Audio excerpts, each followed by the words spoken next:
Assalamualaikum warahmatullahi wabarakatuh. Kembali lagi sama aku Yusma Artini.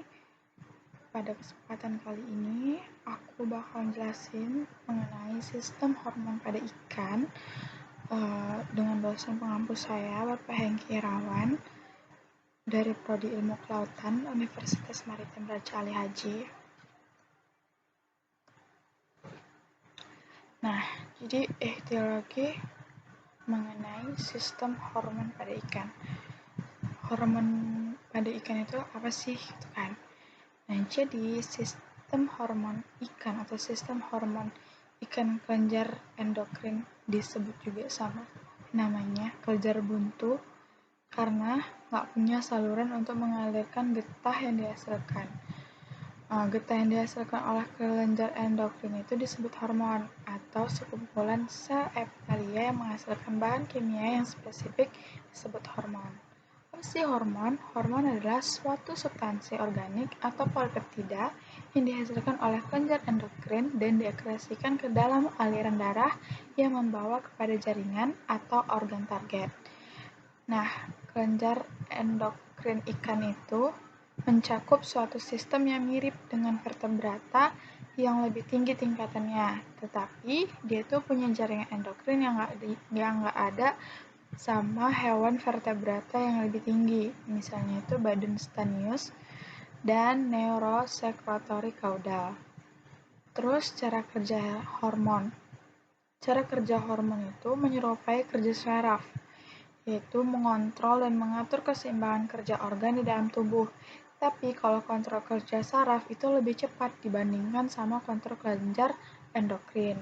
Hormon yang dihasilkan oleh kelenjar yang berasal dari endodermal itu ada protein, peptida, atau derivat dari asam-asam amino.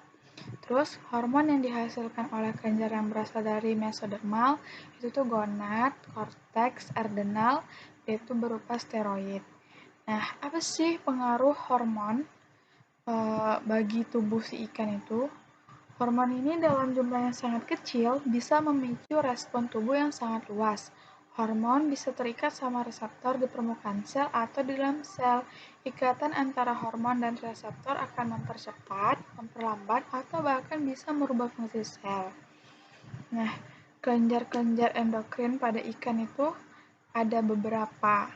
Yang pertama tuh kayak kelenjar pituitari, kelenjar tiroid, dan ada lagi yang lainnya.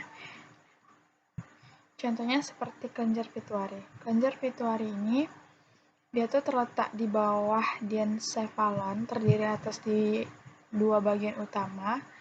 Nah, dia ini merupakan bagian yang bisa menghasilkan sel-sel pesekresi hormon proktalin dan dia itu juga termasuk hormon pertumbuhan. Terus yang kedua itu ada kelenjar tiroid.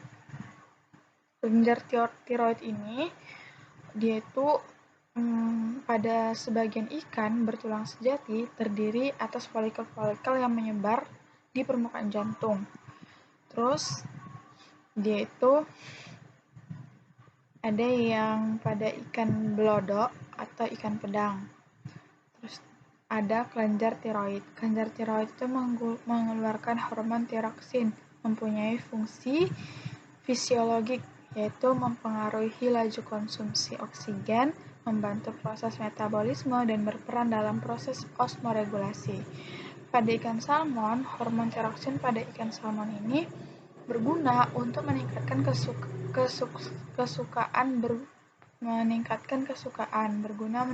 kesukaan ikan salmon muda pada air asin ikan salmon. Terus jaringan internal, ada kelenjar paratiroid, dan masih banyak lagi kelenjar-kelenjarnya. Bahkan dalam hormon ikan itu ada namanya kelenjar seks. Kelenjar seks atau gonad pada ikan yang mensekresi hormon steroid.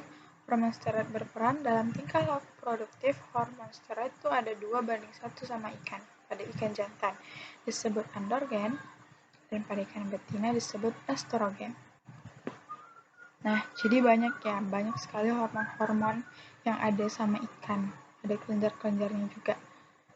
Dan sekian yang bisa aku sampaikan. Lebih dan kurangnya mohon maaf. Wassalamualaikum warahmatullahi wabarakatuh.